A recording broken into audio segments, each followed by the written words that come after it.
ხაშურში ახალგაზრდა კაცი დაჭრეს. თვითმხილველების ცნობით შემთხვევა ჭალის უბანში სტადიონზე მოხდა.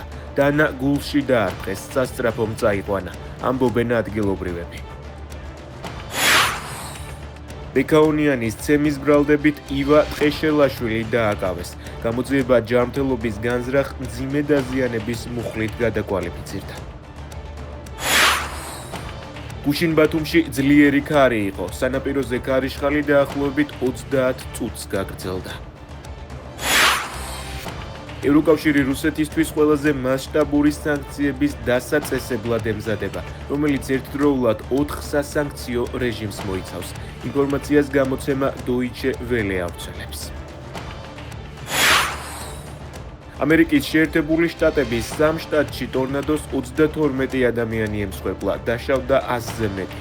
უცხოური მედია ადგილობრივი ხელისუფლების წარმომადგენლებზე დაყრდნობით წერს, რომ სავარაუდოა დაღუპულთა რაოდენობა კიდევ გაიზარდოს.